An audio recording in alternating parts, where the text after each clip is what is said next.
A map, laid flat across a table, lines drawn with certainty, borders fixed, continents frozen in place, as if they had always been exactly where they are.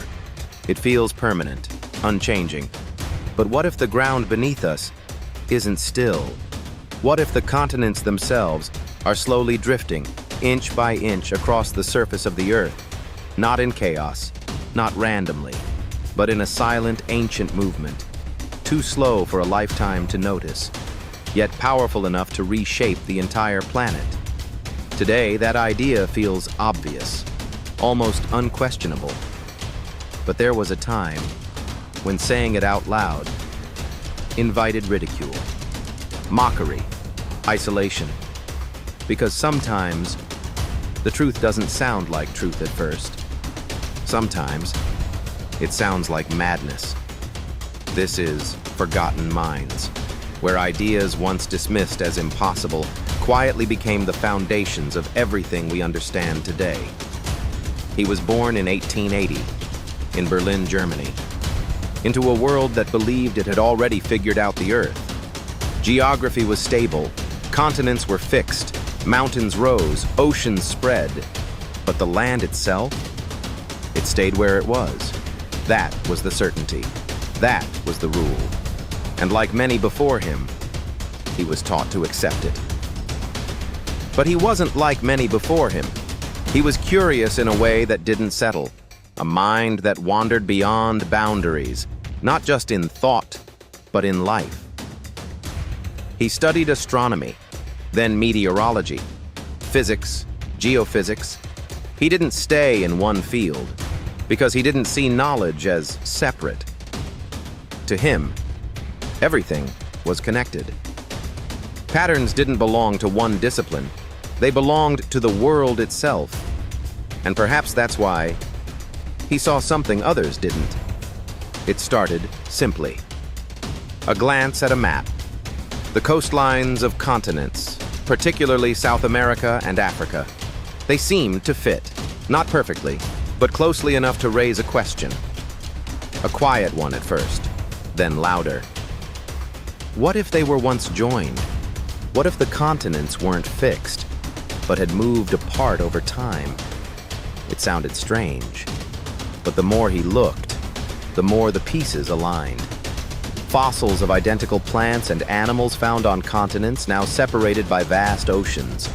Rock formations that matched across different sides of the world. Climatic evidence, signs of ancient glaciers in places that no longer made sense.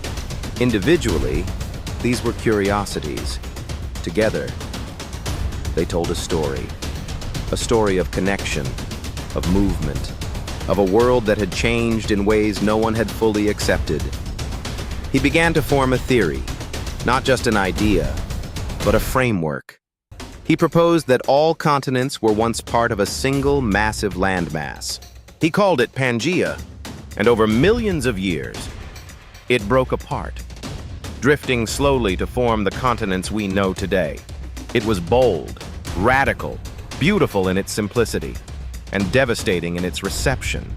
Because science, like any system, resists disruption, especially when that disruption comes from outside its core. He wasn't a geologist by training. He was an outsider, stepping into a field with an idea that challenged its foundation. And the response was swift: criticism, rejection, ridicule. They didn't just question his theory, they dismissed it. Because while his evidence was compelling, there was one thing he couldn't fully explain. How? How could entire continents move? What force could possibly shift land on such a massive scale? Without that answer, many refused to listen. They saw his theory as incomplete, speculative, even absurd. Some mocked him openly, others ignored him entirely. His work, published in 1912 and later expanded, struggled to gain acceptance. Not because it lacked vision, but because it arrived before its time. And still, he didn't stop. He continued gathering evidence, refining his ideas, traveling, exploring. Because for him, This wasn't about winning an argument. It was about understanding the Earth. And nowhere was that understanding more important to him than in the harsh, frozen silence of Greenland. He joined expeditions, studying weather patterns, ice movement, climate systems. The same curiosity that led him to continents led him to the extremes of the planet. But exploration comes with risk, and sometimes the cost is final.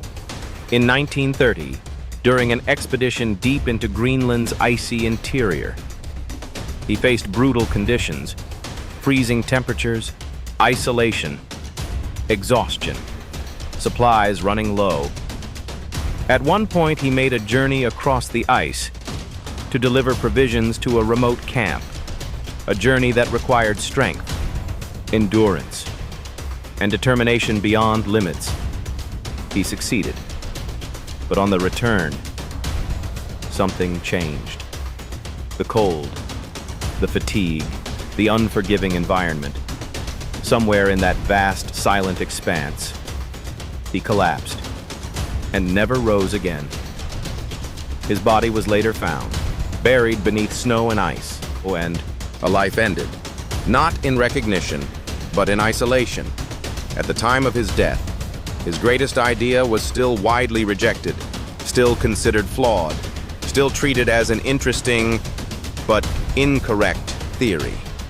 And so, he died not as a revolutionary, but as a man whose vision the world refused to accept. But the Earth doesn't depend on belief. It moves, whether we understand it or not. Decades later, new evidence began to emerge from the ocean floor, from seismic activity, from the study of tectonic plates. Scientists discovered the mechanism he never could fully prove: the movement of Earth's lithosphere, plate tectonics, the missing piece, the how that had once held everything back. And suddenly, everything he had said made sense. Not partially, not vaguely, but completely. The continents did move. They had moved, and they were still moving. His idea was right. All along. The world that once mocked him now taught his theory as foundational truth. His work became one of the most important contributions to Earth science. But like so many before him, recognition came too late. Because sometimes the greatest tragedy isn't being wrong, it's being right before the world is ready. His story leaves behind a quiet question. How many truths are waiting, just beyond the edge of acceptance? How many ideas are dismissed today, only to become undeniable tomorrow? The man who said continents move wasn't chasing attention. He was following patterns, clues, connections that others overlooked. And in doing so, he changed how we see the Earth itself, even if he never lived to see it. His name was Alfred Wegener. And if this story made you question what we take for granted, then don't let it disappear. Subscribe so forgotten ideas continue to find their way back. Like the video, so more people can see what was once ignored. And if you want to explore the evidence behind his theory, the references are waiting for you in the first pinned comment just beneath the surface.